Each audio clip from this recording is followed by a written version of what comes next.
Hello learners of all ages, my name is Mr. Montgomery. I teach 4th and 5th grade math, and today we're going to be talking about fractions greater than or equal to 1. Now, when it comes to fractions, sometimes we'll run into something called a mixed fraction. Now, a mixed fraction is a combination of a whole number and a fractional part. So for example, if I was making cakes or pies for a party, and I divided each of those pies into 6 pieces, and I have 4 whole pies, and the last pie I got a little hungry and I ate one slice of that pie, I would have 4 5/6 pies left. And sometimes you might run into fractions that have the numerator much greater than the denominator. That is something called an improper fraction. An improper fraction is where the numerator is bigger than the denominator. And sometimes they want you to flip-flop in between mixed fraction and improper, or go from improper to mixed fraction. Now you might see a couple of fun symbols over here that you might remember from last year, or you may not have seen before. We call this one the checkmark method. The checkmark method is to change any mixed number into an improper fraction. And the popcorn method, or the divide and popcorn method, changes any mixed or improper fraction back into a mixed fraction. So we're going to be doing an example. Your book says 30/8 as an example of an improper fraction, where the numerator is much bigger than the denominator. I'm going to have to use the divide and popcorn method to change it back into a mixed number. Now, again, fractions are kind of in a math family.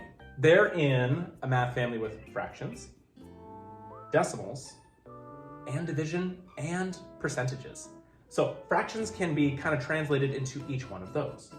I'm going to have to use the divide and popcorn method to turn this improper fraction back into a mixed number. So I have 30 divided by 8, and I know that 8 times 3 is 24. If I subtract 30 minus 24, I'm going to have to borrow, change this to a 10. So 10 minus 4 is 6. And you notice that I don't have any numbers left to bring down. 6 would typically be my remainder. But we're going to be calling this the popcorn method because popcorn starts at the top, pop and the top both rhyme. So we're going to be starting at the top. 3, pop all the way down to the 6, and pop all the way back over to the 8. Kind of makes like a popcorn kernel shape. Now, the top number is my whole number. It is 3. 3, and the last 2 numbers are my fractional part. 3 and 6 over 8. 6 over 8. Notice how my denominator did not change throughout the entire time. So 3 6/8 is my mixed number, but I'm not quite done yet. Your book, and he is your math teacher, is a little bit of a stickler when it comes to simplest form. I see 6 and 8 can both be divided by 2. So I'm going to divide both sides by 2. 6 divided by 2 is 3, and 8 divided by 2 is 4. And now I have 3 3/4. Let's check. 3 and 4. The only way to make 3 smaller is to divide by 3, and the only way to make 4 smaller is to divide by 2 or 4. So 3 3/4 is in simplest form. Now, if I wanted to change 3 3/4 back into an improper fraction, I'd use something called the checkmark method. The checkmark method says that I'm going to be starting off on the left-hand side with my whole number. I'm going to be going down and up. When I go down, I'm going to multiply. When I go up, I'm going to add. So 3 times 4, I'm going down. 3 times 4 is what? 12. And 12 plus 3 is, well, what? 13, 14, 15, 15. So I have 15 over 4. Well, hang on, that's not equal to 30 over 8. Unless they're equivalent fractions, how did I get from 4 to 8? What did I multiply by? I multiply by 2. What is 15 times 2? It's 30. So 15/4 is equivalent to 38. Do you remember when I simplified once?